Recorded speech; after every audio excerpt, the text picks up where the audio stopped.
La réforme du gouvernement sans Ousmane Sonko, Bassirou Diomaye Faye prépare-t-il une nouvelle équipe? Bonjour à tous et bienvenue sur Éco Mondial.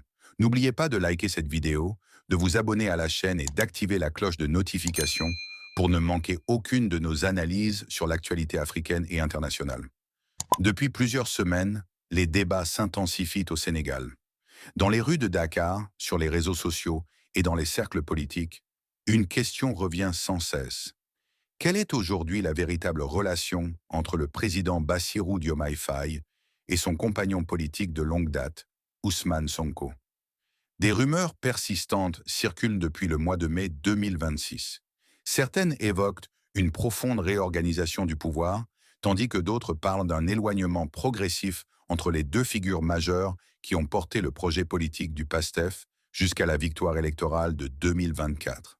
Pour de nombreux Sénégalais, cette situation suscite des interrogations. En effet, lors de l'élection présidentielle de 2024, beaucoup avaient voté non seulement pour Bassirou Diomaye Faye, mais aussi pour la vision politique incarnée par Ousmane Sonko.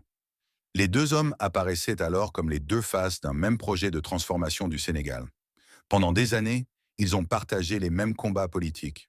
Lorsque Ousmane Sonko faisait face à des difficultés judiciaires et politiques, Bassirou Diomaye Faye était considéré comme l'un de ses plus proches alliés. Leur victoire avait été présentée comme celle d'une équipe unie, déterminée à rompre avec les anciennes pratiques du pouvoir. Mais aujourd'hui, certains observateurs estiment que les choses ont évolué.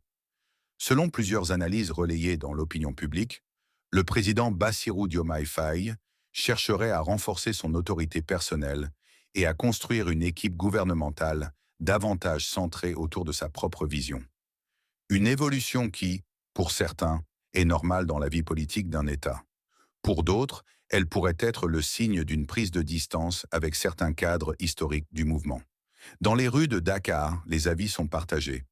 D'un côté, certains citoyens considèrent que le président doit disposer de la liberté nécessaire pour choisir les hommes et les femmes avec lesquels il souhaite gouverner.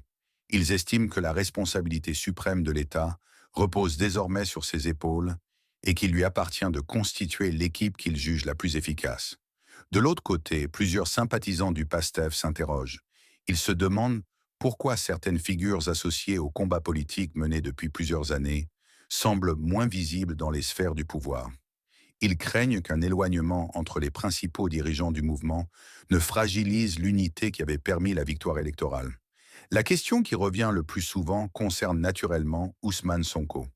Où se situe-t-il aujourd'hui dans l'équilibre du pouvoir sénégalais? Continue-t-il à exercer une influence déterminante dans les grandes orientations du pays? Ou assiste-t-on progressivement à l'émergence d'un nouveau centre de décision autour du président Bassirou Diomaye Faye?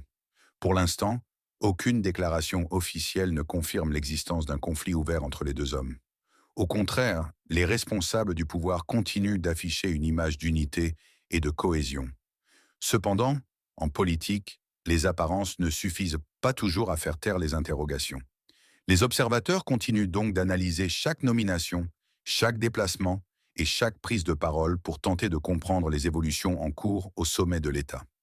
Une chose est certaine, le Sénégal traverse une période importante de son histoire politique. Les attentes de la population restent très élevées. Les Sénégalais attendent des résultats concrets en matière d'emploi, de pouvoir d'achat, de lutte contre la corruption et de développement économique. Face à ces défis, l'unité de la majorité présidentielle demeure un enjeu majeur. Car au-delà des rumeurs et des spéculations, c'est avant tout la capacité du gouvernement à répondre aux préoccupations des citoyens qui déterminera son succès. Alors, assiste-t-on à une simple réorganisation du pouvoir ou à un véritable changement dans les rapports de force au sommet de l'État sénégalais? Dites-nous ce que vous en pensez dans les commentaires. Merci d'avoir suivi cette vidéo sur Éco Mondial. N'oubliez pas de liker, de partager et de vous abonner pour rester informé de toute l'actualité africaine et internationale. À très bientôt pour une nouvelle analyse.